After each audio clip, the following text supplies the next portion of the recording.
مولاي صل وسلم دائما أبدا على حبيبك خير الخلق كلهم. نحمده ونصلي على رسوله الكريم. اما بعد فاعوذ بالله من الشيطان الرجيم. بسم الله الرحمن الرحيم. قل لا أسألكم عليه أجرا إلا المودة في القربى. صدق الله العلي العظيم وصدق رسوله النبي الكريم. نحن على ذلك من الشاهدين والشاكرين والحمد لله رب العالمين. ان الله وملائكته يصلون على النبي يا ايها الذين آمنوا صلوا عليه وسلموا تسليما. الصلاة والسلام عليك يا سيدي يا رسول الله وعلى آلك وأصحابك يا خير الله. الصلاة والسلام عليك يا سيدي يا رسول الله وعلى آلك وأصحابك يا محبوب رب العالمين. اللهم صل وسلم وبارك على سيدنا ومولانا محمد کریم الآباء والأمہات وعلى آلہ وعترتہ وازواجہ امہات المؤمنین وعلى جميع اصحابہ واولیاء امتہ وعلماء ملتہ وامتہ اجمعین عدد کرمک یا کریم یا کریم یا کریم یا کریم. حق یا حسین بول دے ہو جس کے گھر بلا. حق یا حسین بول دے ہو جس کے گھر بلا. پھر دیکھے کیسے جاتی ہے جل جل کے مر بلا. حق یا حسین بول دے ہو جس کے گھر بلا. پھر دیکھے کیسے جاتی ہے جل جل کے مر بلا. صبر حسین دیکھ کے تقدیر کہہ اٹھی تیرا صبر بلا ہے بھائی تیرا صبر بلا.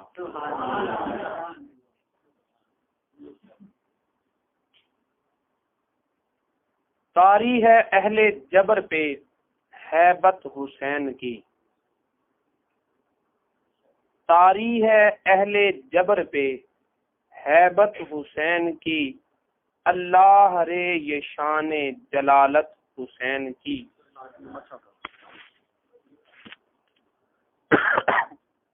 طاری ہے اہل جبر پہ ہیبت حسین کی. اللہ رے یہ شان جلالت حسین کی. اظہار ہر سے حق پہ ہیں پہرے لگے ہوئے. اظہار ہر سے حق پہ ہیں پہرے لگے ہوئے. محسوس ہو رہی ہے ضرورت حسین کی. کل بھی دلوں پہ راج تھا زہرا کے لال کا. کل بھی دلوں پہ راج تھا زہرا کے لال کا. ہے آج بھی دلوں پہ حکومت حسین کی. رکھتے ہیں اپنی یاد سے آباد میرا دل. رکھتے ہیں اپنی یاد سے آباد میرا دل. مجھ پہ نصیر یہ بھی عنایت حسین کی. اللہ رب العزت کی حمد و ثنا کے بعد اللہ رب العزت کے پیارے حبیب خدا تاجدار بطحا قبلہ کونین سرکار دو عالم نور مجسم حبیب کبریا احمد مجتبی محمد مصطفیٰ صلی اللہ تعالی علیہ وآلہ وسلم کی پاک بارگاہ بے کس پناہ میں ہدیہ درود و سلام پیش کرنے کے بعد حاضرین محترم، فاضل جلیل الحافظ القاری محمد اقبال رضوی صاحب اور نوجوان شیر دل محترم المقام حافظ محفوظ رضوی صاحب، دیگر اہل محبت، ارباب عشق و مستی، محترم جناب محمد عرفان صاحب، سجاد صاحب، جنہوں نے آج کی اس خوبصورت بزم کا اہتمام کیا،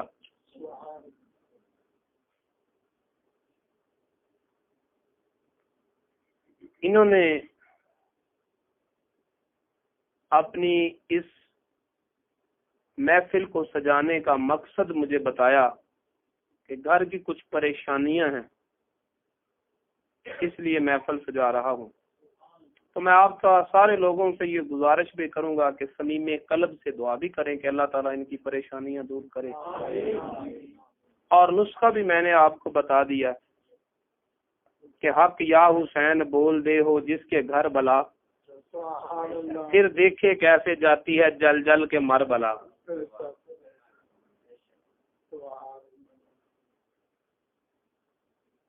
سب سے سخت ترین بلائیں تو کربلا میں تھی، اور کربلا کا صحرا ایسا خوفناک، ہیبت ناک اور محشر نما تھا کہ دن کے اجالے میں جنگل کے جانور بھی ادھر کا رخ نہیں کیا کرتے تھے۔ مسافر اگر کبھی راستہ بھول کر بھی ادھر کا رخ کرتا تو وہ اپنی جان بچا کر بھاگتا۔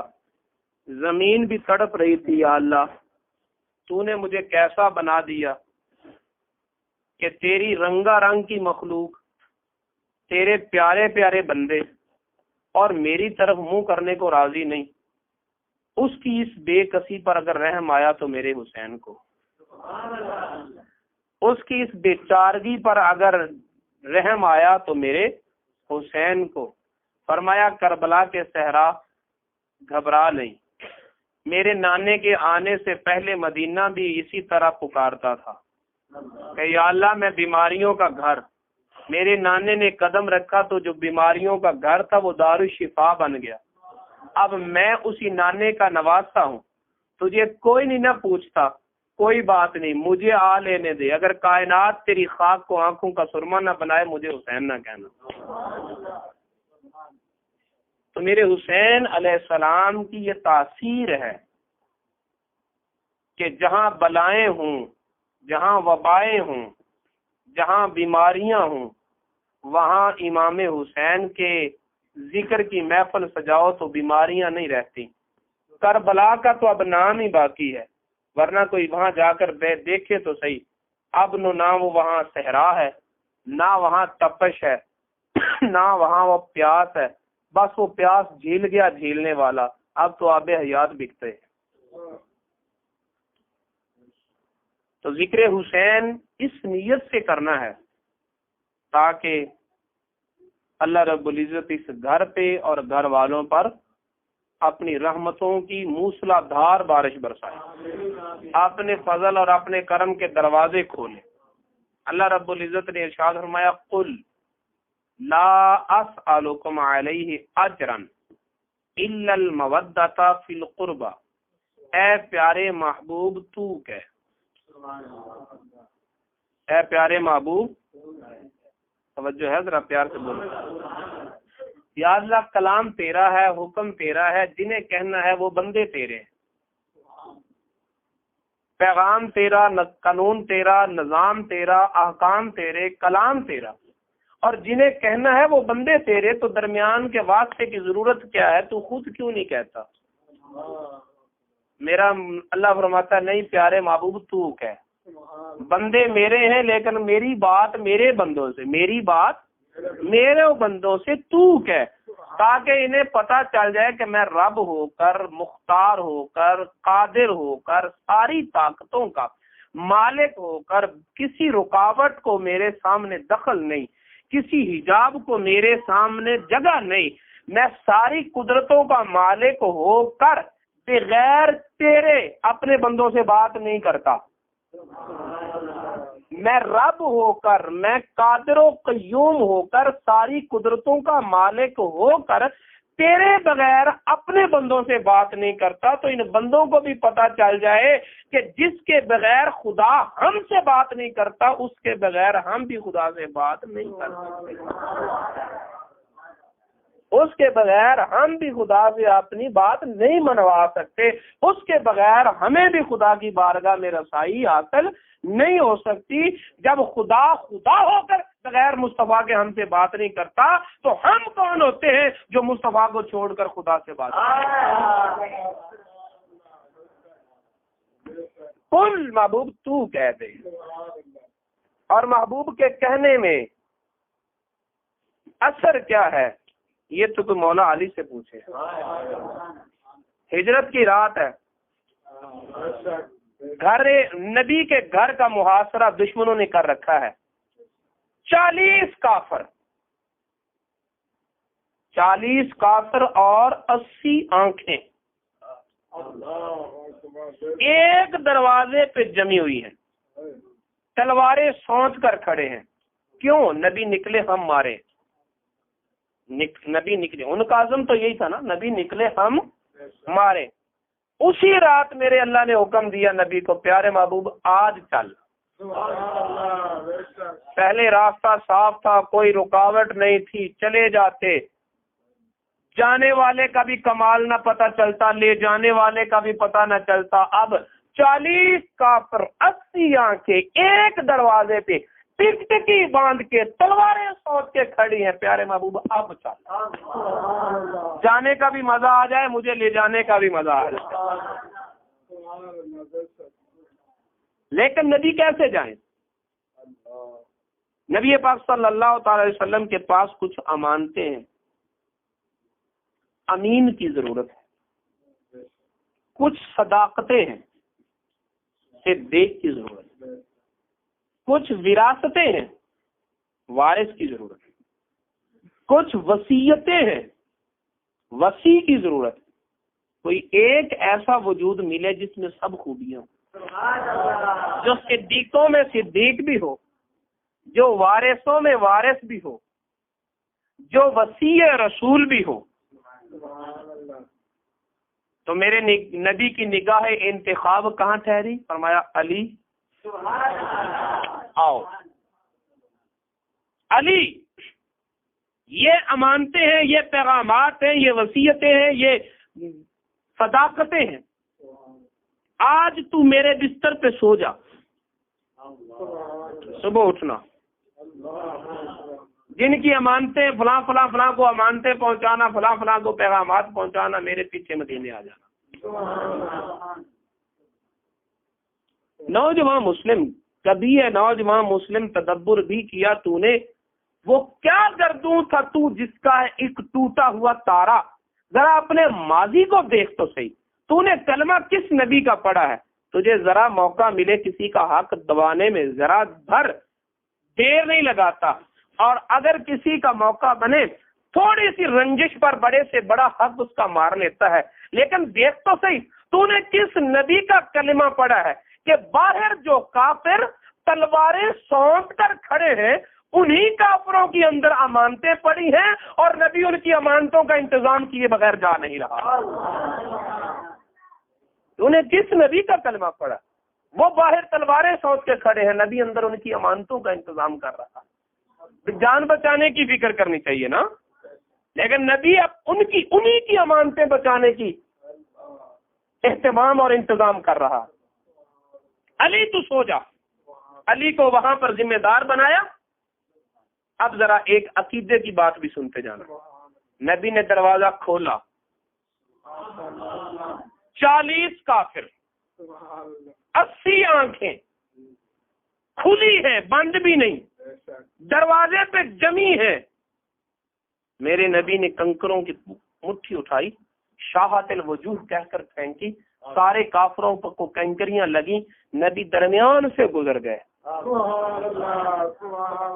گھر سے نکلے نظر نہیں آئے، درمیان سے گزرے نظر نہیں آئے، چلتے بنے نظر نہیں آئے، آج بھی وہ ہم پہ اعتراض کرتے ہیں، نبی ہیں تو نظر کیوں نہیں آتے، نبی ہیں تو نظر کیوں نہیں آتے، دکھائی نہیں دیتے، دکھائی نہیں دیتے۔ ہم کہتے ہیں ہم سے پوچھو، محفل کریں، ہمیں نبی محسوس ہوتے ہیں، گھر میں جائیں ہمیں نبی محسوس ہوتے ہیں، مسجد میں جائیں ہمیں اپنے نبی محسوس ہوتے ہیں، اور وہ کہتے ہیں تو نظر کیوں نہیں آتے، ہیں تو نظر کیوں نہیں آتے۔ میں تو ایک ہی بات کہتا ہوں، دیکھو کہیں بڑے تو کنکر، کیونکہ جنہیں کنکر لگی انہیں نظر نہیں آتے، جنہیں کنکر لگی انہیں نظر نہیں آتے، آج تک ان کی نسلوں کو نظر نہیں آ رہا ہے، لیکن نبی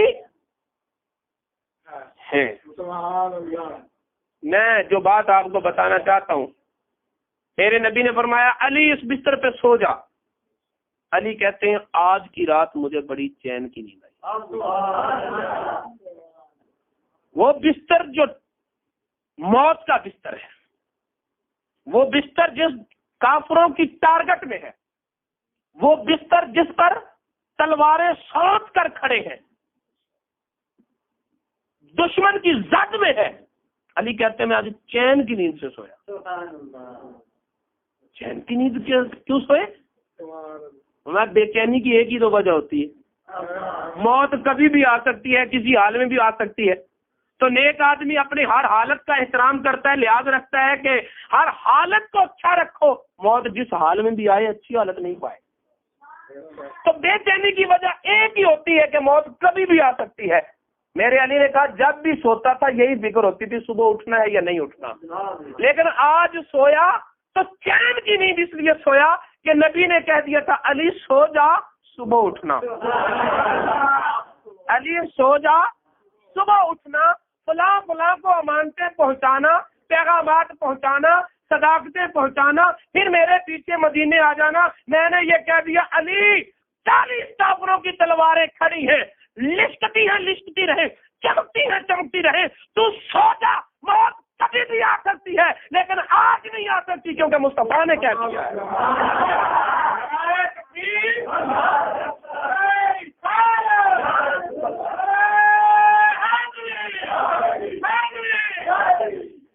میرا رب فرماتا ہے محبوب تو کہہ، اس کہنے میں کیا تاثیر ہے، کوئی علی سے پوچھے، اس کہنے میں کیا یقین ہے، کوئی علی سے پوچھے۔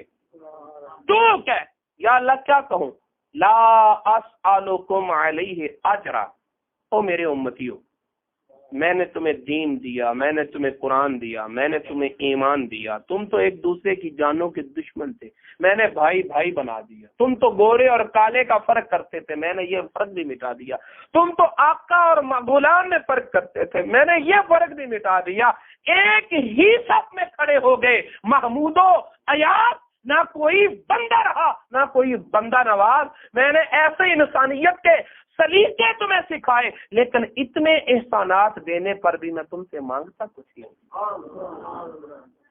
الا المودۃ فی القربا، ایک چیز مانگتا ہوں، جو اتنی نعمتیں دے، جو اتنے احسانات کرے، اتنے احسانات کے بدلے میں جو ایک چیز مانگے تو پھر دینے کا حق بنتا ہے نا۔ ایک چیز مانگتا ہوں، کیا؟ الا المودۃ فی القربا، جو میرے قریبی ہیں ان سے تم محبت کرو۔ پوچھا گیا یا رسول اللہ آپ کے وہ قریبی کون ہیں جن کی محبت ہم پہ واجب ہے، لازم ہے؟ فرمایا فاطمہ، علی، حسن، حسین، یہ ہیں وہ قریبی جن کی محبت فرض ہے، واجب ہے تم پر، ان سے محبت کرو، ان کی محبت مانگتا ہوں۔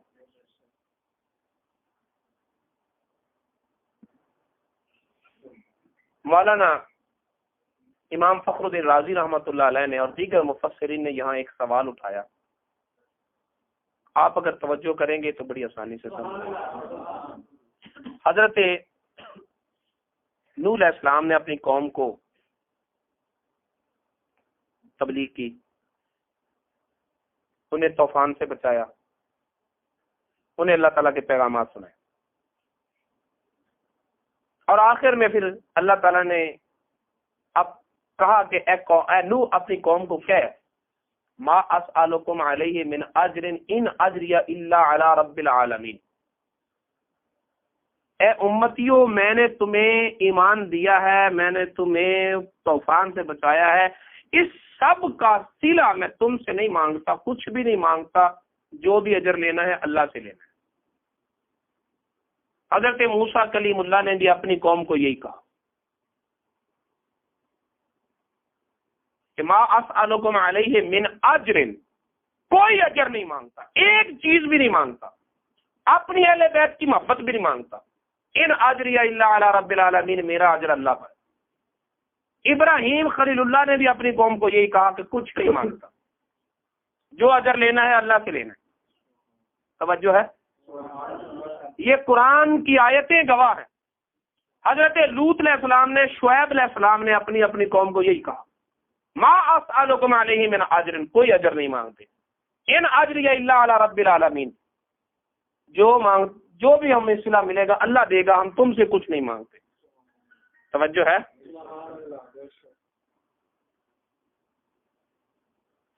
یارو کلیم وہ ہے جسے اللہ رب العزت نے یہ آرڈر دے رکھا ہو، دروازے رحمت کے کھول رکھے ہوں، اتنی بڑی آپشن کہ پیارے کلیم تو جب چاہے مجھ سے بات کر سکتا ہے،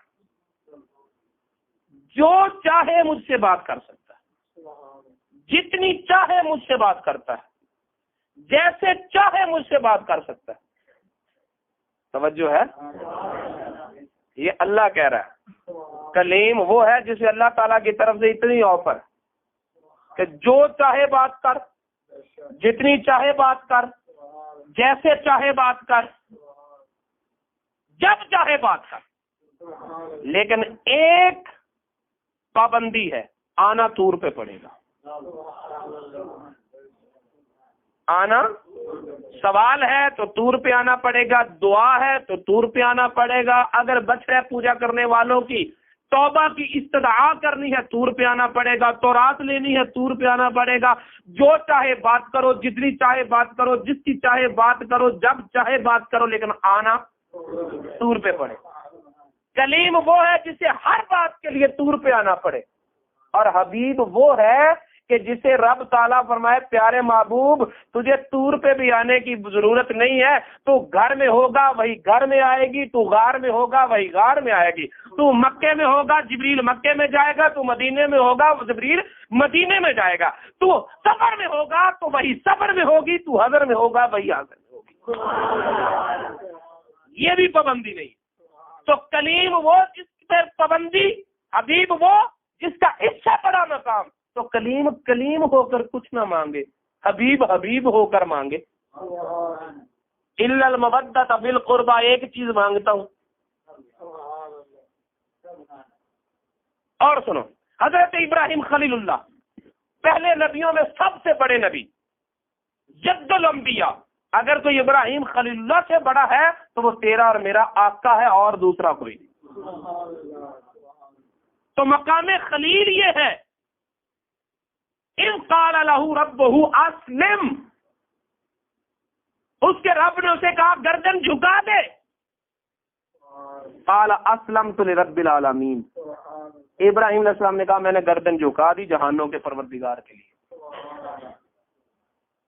یعنی خلیل وہ ہے، اللہ کا خلیل وہ ہے زمین پہ بیٹھے گردن جھکائے اور دل کو عرش مولا کے خالق کی طرف متوجہ کر کے کہے مولا جو تیری رضا وہی میری رضا۔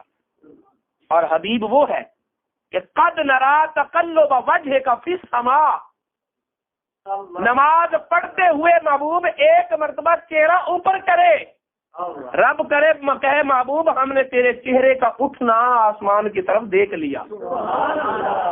فَلَنُوَلِّيَنَّكَ قِبْلَةً تَرْضَاهَا، خلیل وہ جو کہے مولا جو تیری رضا وہ میری رضا، اور حبیب وہ جو زمین پر بیٹھا آسمان کی طرف دیکھے تو آسمان سے پیغام آئے محبوب پریشان کیوں ہوتا ہے، جو تیری رضا وہ میری رضا۔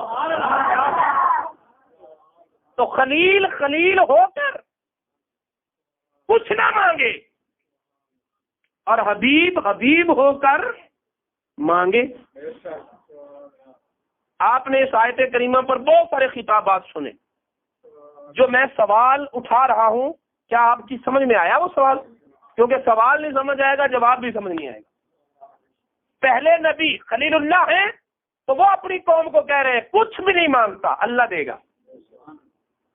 کلیم اللہ ہے کچھ نہیں مانگتا اللہ دے گا.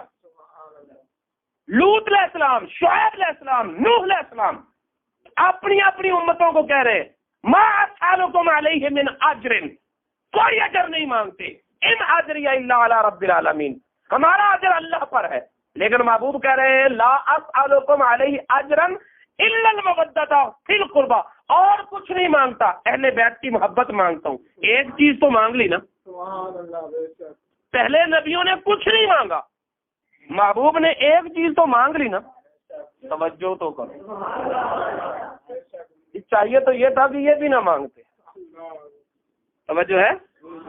چاہیے تو یہ تھا کہ یہ بھی، اگر وہ کہتے ہیں اجر اللہ سے لینا ہے تو محبوب بھی اجر اللہ سے لیتے. امت کو کیوں کہا کہ حسین کی محبت مانگتا ہوں، حسن کی محبت مانگتا ہوں، علی کی محبت مانگتا ہوں، فاطمہ کی محبت مانگتا ہوں. توجہ ہے؟ توجہ ہے؟ اب جواب سنو. جو امام فخر الدین رازی نے جواب دیا ہے اس جواب کو دیکھ کر پھر اسی جواب کی وضاحت میں ایک دو باتیں کروں گا تاکہ جواب اچھی طرح سمجھ آ جائے. کہتے ہیں ماں جس نے بیٹے کو جنم دیا، پرورش کی، پالا، تربیت کی، پڑھایا، پھر بیٹا کام کرنے لگا، جب کمانے لگا تو مہینے کی تنخواہ لا کر ماں کے قدموں میں رکھتا ہے. کہتا ہے ماں یہ میری خدمت قبول کر لے. ماں کہتی ہے بیٹا مجھے تجھ سے کچھ نہیں چاہیے، صرف ایک چیز مانگتی ہوں اپنا خیال رکھنا. میں تجھ سے کچھ نہیں مانگتی، ایک چیز مانگتی ہوں اپنا خیال رکھنا. بظاہر تو ماں نے مانگا لیکن در حقیقت تو کچھ بھی نہیں مانگا نا. بظاہر مانگا کہ اپنا ایک چیز مانگتی ہوں، لیکن حقیقت دیکھو تو وہ بھی نہیں مانگا کہ وہ بھی تو اسی کا بھلا کیا. فتح بظاہر تو نبی نے ہم سے مانگا کہ حسین سے محبت کرو، لیکن در حقیقت کچھ نہیں مانگا کیونکہ حسین کی محبت تو نجات کا راستہ ہے. بظاہر مانگا لیکن در حقیقت کچھ نہیں مانگا. اگر آپ کو امام راضی کا جواب سمجھ نہیں آیا تو میں آپ کو ایک مثال دیتا ہوں. حقیقت یہ ہے کہ مانگنا کوئی اچھی بات نہیں. میں اس جواب کی مزید وضاحت کرتا ہوں. حقیقت یہ ہے کہ مانگنا کوئی اچھی بات نہیں ہے. غریب مانگے تو بھی اچھا نہیں لگتا، امیر مانگے تو بھی اچھا نہیں لگتا. کوئی دروازے پر آ کر بھیک مانگے تو بھی اچھا نہیں لگتا، کوئی دروازے پہ آ کے ووٹ مانگے تو بھی اچھا نہیں لگتا. مانگنے والا اچھا ہی کوئی نہیں. مانگنا اچھا کام نہیں. اگر میں کسی سے قرض لیتا ہوں تو کسی کو نہ پتا ہو، لیکن جس سے قرض مانگ رہا ہوں اسے تو بتا رہا ہوں نا یار میرے پاس کچھ ہوتا تو تیرے پاس کیوں آتا. قرض وہی لیتا ہے نا جو جس کا ہاتھ خالی ہو گیا ہو. قرض لینا ایک عیب ہے، قرض لینا ایک عیب ہے، قرض لینا ایک کمی ہے، قرض لینا ایک نقص ہے. لیکن قرآن پاک میں اللہ تعالیٰ ارشاد فرماتا ہے من ذا الذی یقرض اللہ قرضا حسنا، کون ہے جو اللہ تعالیٰ کو قرض حسنا دے؟ کون ہے جو اللہ کو قرض؟ قرض لینا کوئی اچھی بات نہیں. یا اللہ تو کیوں قرض مانگتا ہے؟ قرض لینا کوئی اچھی بات نہیں. یا اللہ تو کیوں قرض مانگتا ہے؟ عام لوگ قرض مانگے تو وہ عیب ہے، بادشاہ وقت بھی قرض مانگے تو وہ نقص ہے. اللہ قرض مانگ رہا ہے بری بات ہے کسی میں دم نہیں کہا جا سکتا.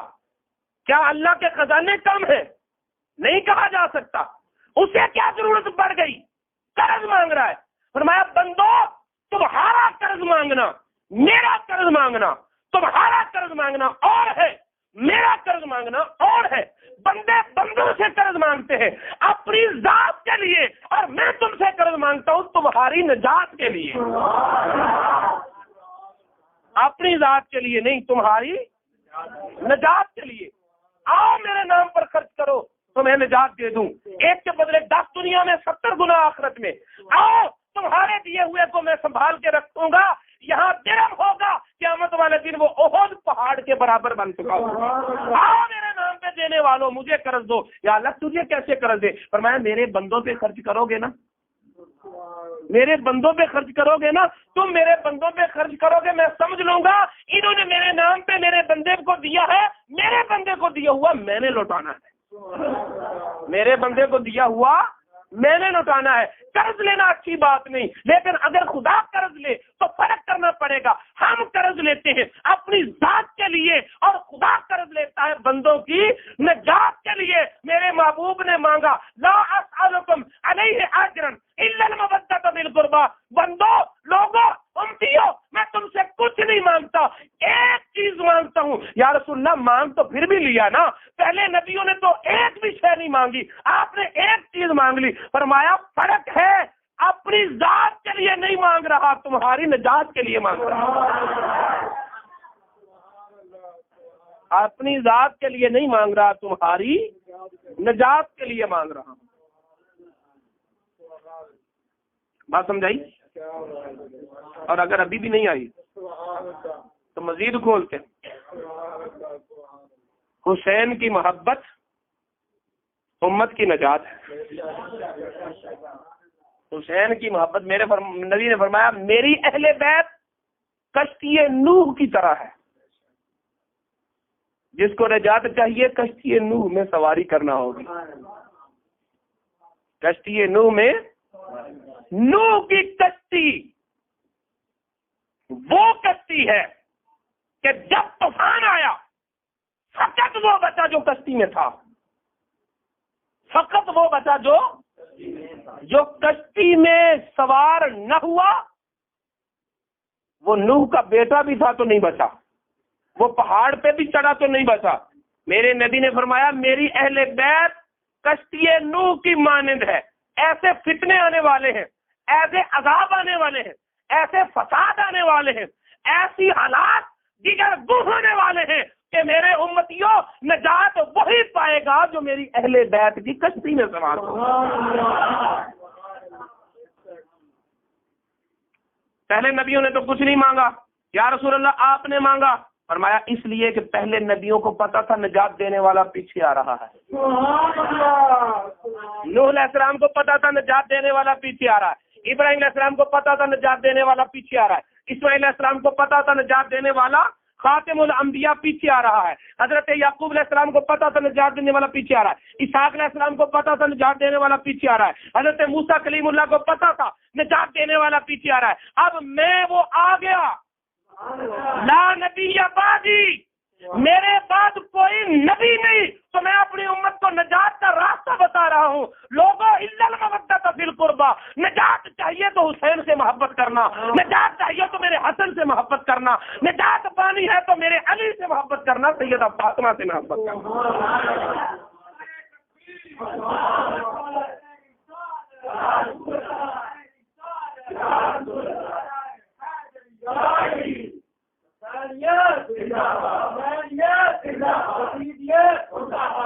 جوش خطابت میں نے ایک نقطہ آپ کے سامنے رکھ دیا، کوئی قرآن کی تائید، کوئی حدیث کی تائید ہونی تو چاہیے نا۔ ریاضی کے طالب علم جانتے ہیں کہ جب سوال کر لیا جائے تو بعد میں سوال پیدا ہو میں نے درست کیا ہے یا نہیں درست کیا، ٹھیک ہے یا غلط، پھر اس کی پڑتال کی جاتی ہے، پھر اس کی پڑتال کرتے ہیں، اگر جواب رقم کے مطابق ہو جائے تو ٹھیک ہے، اگر رقم جواب کے مطابق ہو جائے تو ٹھیک ہے، اور اگر دونوں میں مطابقت نہ رہے تو غلط ہے۔ ایسے ہی نا، پہلے سیدھا چلتے ہیں پھر الٹا چلتے ہیں، اسی کو پڑتال کہتے ہیں۔ آئیں ذرا پڑتال کریں، نجات کون پائے گا؟ جو اللہ کا پیارا ہوگا۔ نجات کون پائے گا؟ اللہ کا جو پیارا ہوگا۔ رضی اللہ عنہ ورضوا عنہ، نجات پانے والا وہ جس کو اللہ کی رضا مل جائے۔ یا ایتھا النفس المطمئنہ ارجعی الی ربک راضیۃ مرضیہ، نجات اسے ملے گی جسے اللہ کی رضا ملے، جسے اللہ کا پیار ملے، جسے اللہ کی خوشنودی ملے۔ جو اللہ کا پیارا نہیں بنے گا اسے نجات بھی نہیں ملے گی۔ تو سنو، اس حدیث کو امام بخاری نے الادب المفرد میں بھی ذکر کیا، اس حدیث کو ابن ماجہ نے اور اس حدیث کو حاکم نے بھی ذکر کیا۔ فرمایا سن لو حسین منی وَأَنَا مِنْهُ، حسین مجھ سے ہے، میں حسین سے ہوں۔ اور فرمایا احب اللہ من احب حسینا، اللہ اس کو اپنا محبوب بنا لیتا ہے جو حسین سے محبت کرتا ہے، اللہ اس کو اپنا پیارا بنا لیتا ہے، اللہ اس کو اپنا محبوب بنا لیتا ہے جو حسین سے محبت کرتا ہے۔ یا اللہ تو کسے اپنا محبوب بناتا ہے؟ قرآن پڑھے، 5 آیتیں آپ کے سامنے رکھوں گا۔ اللہ تعالیٰ ارشاد فرماتا ہے ان اللہ یحب المحسنین، اللہ نیکوکار بندوں سے محبت کرتا ہے۔ ان اللہ یحب التوابین، اللہ توبہ کرنے والوں سے محبت کرتا ہے۔ وَيُحِبُّ الْمُتَطَهِّرِينَ، اللہ پاک باز لوگوں سے پیار کرتا ہے۔ توجہ ہے؟ کتنی چیزیں ہو گئیں؟ ان اللہ یحب المقسطین، اللہ عدل و انصاف کرنے والوں سے پیار کرتا ہے۔ وَإِنَّهُ يُحِبُّ الْمُتَّقِينَ، اللہ متقی پرہیزگار لوگوں سے پیار کرتا ہے۔ 5 آیتیں ملی۔ اللہ رب العزت نیکوکاروں سے پیار کرتا ہے، اللہ رب العزت توبہ کرنے والوں سے پیار کرتا ہے، اللہ تعالیٰ پاک رہنے والوں سے پیار کرتا ہے، عدل و انصاف کرنے والوں سے پیار کرتا ہے، اور 5ویں تقویٰ و طہارت والوں سے پیار کرتا ہے۔ یا اللہ 5 درجے تیرا محبوب بننے کے میرے نبی نے شارٹ کٹ کر کے بتا دیا۔ اگر بات سمجھ نہیں آتی تو میں ایک مثال دیتا ہوں۔ ایک شخص آپ سے یہ پوچھتا ہے، یار میں نے یہاں سے لاہور جانا ہے، تو آپ اسے کیا کہیں گے؟ اسٹاپ پہ جاؤ، فیروز وٹواں، اس سے آگے شیہو پورہ، اس سے آگے لاہور، ایسے ہی۔ اب اس کے ذہن میں ہے کہ یار درجے ہیں، پہلے میں یہاں سے اڈے میں جاؤں گا، اڈے سے فیروز جاؤں گا، فیروز سے شیہو پورہ، شیہو پورہ سے لاہور۔ اس کے ذہن میں یہ باتیں گنجلک بھی ہو سکتی ہیں، کسی شہر کا نام بھول بھی سکتا ہے، راستہ بھی بھول سکتا ہے، لیکن ایک تجربہ کار آدمی وہ کہتا ہے یار کیا بات، تجھے نہ فیروز وٹواں کی ضرورت ہے، نہ تجھے شیخو پورہ کی ضرورت ہے، اڈے پہ چلا جا، ایک گاڑی آئے گی اس پر لکھا ہوگا لاہور، اس کے اندر بیٹھ جانا، وہ تجھے فیروز وٹواں بھی لے جائے گی، وہ شیخو پورہ بھی لے جائے گی، وہ لاہور بھی لے جائے گی۔ تجھے ایک ایک شہر کے تشخص کی ضرورت نہیں، گاڑی میں بیٹھ جانا، وہ تجھے اپنی منزل پہ لے جائے گی۔ توجہ ہے؟ تو قرآن سے ہم نے کہا اللہ کا محبوب کیسے بنے؟ قرآن نے 5 درجے بتائے، محسنین، توابین، متطہرین، مقسطین، متقین۔ تو سالک کے سامنے 5 درجے، پہلے وہ نیکوکار بنے، توبہ کرنے والا بنے، پاک بازی سیکھے، عدل و انصاف سے گامزن ہو، تقویٰ و طہارت کو اپنائے، شورٹی پھر نہیں کہ اللہ کا محبوب بنا کہ نہیں بنا۔ میرے نبی نے فرمایا سارے درجوں کو شارٹ کٹ کر کے کہ اللہ ہو، احب اللہ ہو حسینن من احب حسینن، جو کوئی حسین سے محبت کرتا ہے اللہ اس سے محبت کرتا ہے۔ میرے امتیوں، میرے حسین سے پیار تم کرو، حسین کی محبت تمہیں نیکوکاری بھی سکھا دے گی، تمہیں توبہ کی توفیق بھی دلوا دے گی، پاک باز بھی رہنا سکھا دے گی، عدل و انصاف کے تقاضے بھی پورے کر دے گی، اور تقویٰ و طہارت کی منزل پر بھی پہنچا کر اللہ کا محبوب بنا دے گی۔ تو جو حسین سے محبت کرے گا وہ اللہ کا، تو جو اللہ کا محبوب ہوگا وہ نجات یافتہ ہی ہوگا نا، وہ نجات یافتہ ہوگا نا۔ لیکن آج کے دور میں اس امر کو دیکھنا بڑا یقینی ہے کہ حسین کی محبت میں سچا کون ہے اور جھوٹا کون ہے۔ حسین کی محبت میں سچا کون ہے؟ اور یہ بھی ہم قرآن سے پوچھیں گے۔ جو حسین کا محب ہے وہ اللہ کا محبوب ہے، جو حسین کا محب ہے وہ اللہ کا توجہ ہے۔ آپ کے چہروں سے تھکاوٹ کے آثار تو میں دیکھ رہا ہوں، لیکن یہ بات بہت ضروری ہے، پتہ چل جائے کہ سچا حسینی کون ہے اور جھوٹا حسینی۔ جو حسین کا عاشق ہے، حسین کا محب ہے، وہ اللہ کا محبوب ہے۔ اب قرآن سے پوچھتے ہیں کہ اللہ کن سے محبت کرتا ہے اور کن سے محبت نہیں کرتا۔ اللہ تعالیٰ فرماتا ہے ان اللہ لا يحب من کان مختالا فخورا، اللہ متکبر سے محبت نہیں کرتا۔ حسین سے محبت کرنے والا اللہ کا محبوب، اللہ متکبر سے محبت کرتا نہیں۔ پتا چلا کہ جو سچا حسینی ہوگا وہ متکبر نہیں ہوگا، جو متکبر ہوگا وہ سچا حسینی نہیں ہوگا۔ بات سمجھ آئی؟ ایک بات۔ دوسری بات فرمایا ان اللہ لا يحب من کان خوانا اثیما، اللہ دھوکے باز سے محبت نہیں کرتا۔ حسین سے محبت کرنے والا تو اللہ کا محبوب ہے، دھوکے باز سے اللہ محبت کرتا نہیں۔ تو پتا چلا جو حسین سے محبت کرتا ہے، جو سچا حسینی ہے، وہ دھوکے باز نہیں ہوگا، اور جو دھوکے باز ہوگا وہ سچا حسینی نہیں ہوگا۔ دھوکہ تو دھوکہ ہے، گھر میں دو دھوکہ تب بھی دھوکہ ہے، بازار میں دھوکہ دو تب بھی دھوکہ ہے، خرید و فروخت میں دھوکہ دو تب بھی دھوکہ ہے، دوستی یاری میں دھوکہ دو تب بھی دھوکہ ہے، رشتہ داریوں میں دھوکہ دو تب بھی دھوکہ ہے۔ دھوکہ ہر جگہ دھوکہ ہے، اور کسی رنگ میں ہو۔ اللہ تعالیٰ دھوکے باز سے پیار نہیں کرتا، حسین سے پیار کرنے والا اللہ کا محبوب ہوتا ہے۔ تو پتا چلا جو سچا حسینی ہے نہ گھر میں دھوکے باز ہے، نہ بازار میں دھوکے باز ہے، نہ رشتہ داروں میں دھوکہ باز ہے، نہ دوستوں یاروں میں دھوکہ باز ہے، نہ دین میں دھوکہ باز ہے، نہ دنیا میں دھوکہ باز ہے۔ جو سچا حسینی ہے وہ دھوکے باز نہیں ہوگا، جو دھوکے باز ہوگا وہ سچا حسینی نہیں ہوگا۔ ان اللہ لا يحب الکافرین، اللہ کافروں سے محبت نہیں کرتا۔ ان اللہ لا يحب الظالمین، اللہ ظالموں سے محبت نہیں کرتا۔ تو پتہ چلا جو سچا حسینی ہوگا نہ کافر ہوگا نہ ظالم ہوگا، جو کافر یا ظالم ہو وہ سچا حسینی نہیں ہوگا۔ اور اب 5ویں آیت سنو، فرمایا ان اللہ لا يحب المفسدین، آج کے دور کا اہم تقاضا، اللہ فسادیوں سے محبت نہیں کرتا۔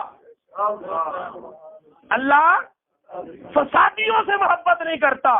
حسین سے محبت کرنے والا اللہ کا محبوب ہے، لیکن فسادیوں سے اللہ محبت نہیں کرتا۔ پتا چلا جو حسین کا محب ہوگا وہ فسادی نہیں ہوگا، اور جو فسادی ہوگا وہ سچا حسینی نہیں ہوگا۔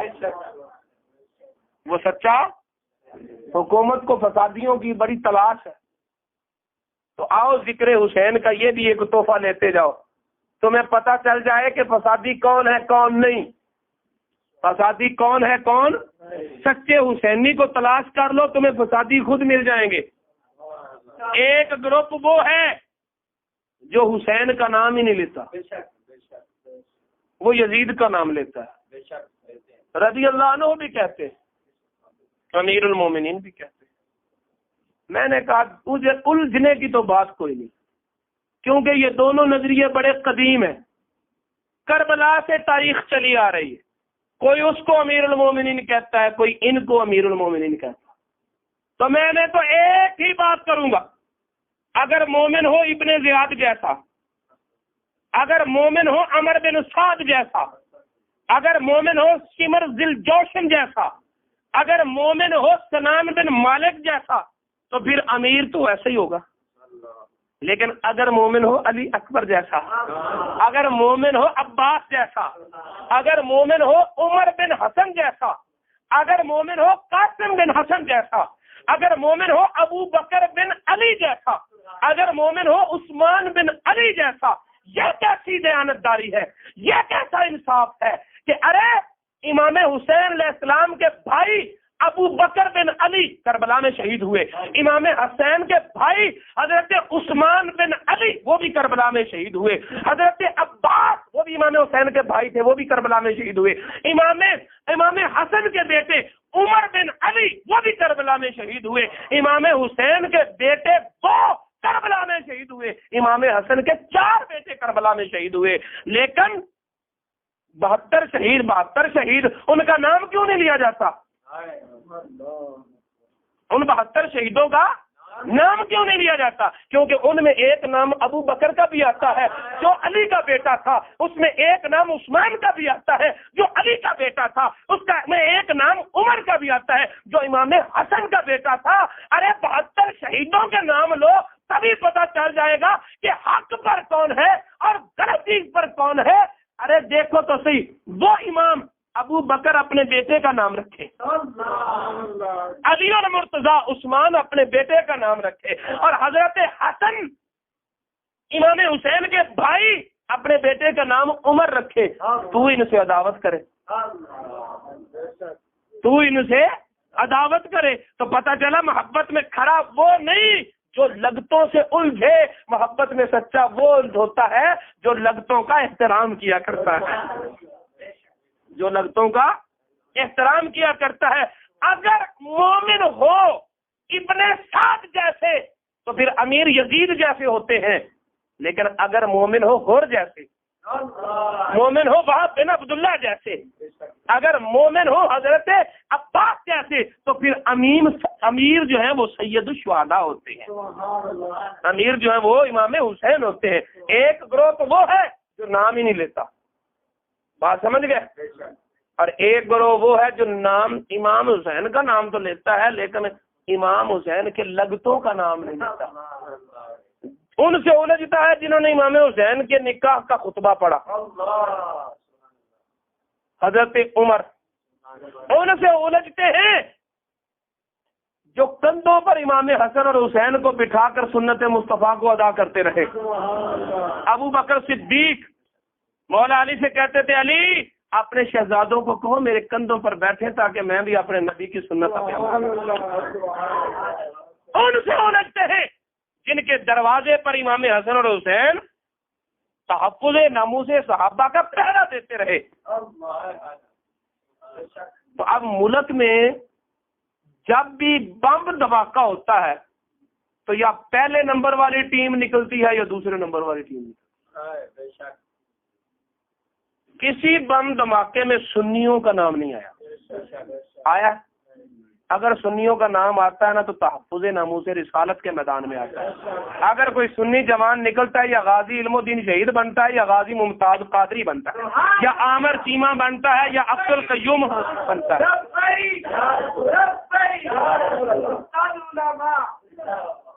بات سمجھ آئی؟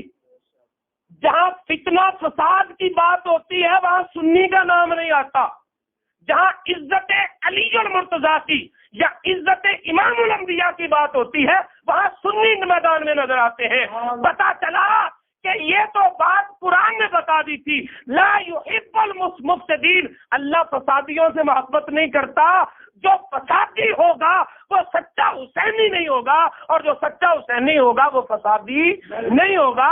جن کا فساد کی لسٹوں میں نام آتا ہے انہیں حسینی نہ کہو، حسینی وہ ہیں جن کا آج تک فتنہ فساد کی لسٹ میں نام نہیں آیا، جن کا فتنہ فساد کی لسٹ میں آج تک نام نہیں آیا۔ سنیوں آؤ امام حسین کا اس طرح نام لو کہ پتہ چلے امام حسین ہمارا ہے، صحابہ کا نام ہمارے ہیں۔ کوئی صحابہ کا نام لے کر تمہیں دھوکہ دے رہا ہے، کوئی اہل بیت کا نام لے کر تمہیں دھوکہ دے رہا ہے، لیکن تم نہیں دیکھتے ایک نے اہل بیت کا دامن پکڑا تو صحابہ کو چھوڑ دیا، انہوں نے صحابہ کا دامن پکڑا اہل بیت کو چھوڑ دیا۔ سنی تم ہی تو ہو جنہوں نے اہل بیت کا بھی دامن پکڑا ہے، صحابہ کرام کا دامن۔ میرے نبی نے فرمایا اہل بیت کشتی نوح کی مانند ہے، اور فرمایا میرے صحابہ یہ آسمان کے ستاروں کی مانند ہے۔ جو کشتی میں نہ بیٹھے ہوتا وہ بھی تباہ ہے، اور جو ستاروں کو دیکھنا چھوڑ دے منزل اسے بھی نہیں ملتی. منزل پہ وہی پہنچتا ہے جو کشتی میں بیٹھے اور آسمانوں سے راستہ لے. تمہیں آج لے ان کی پناہ، آج مدد مانگ ان سے، پھر نہ مانیں گے قیامت میں اگر مان گیا. وما علینا الا البلاغ. مولاي صل وسلم دائما أبدا على حبيبك خير الخلق كلهم.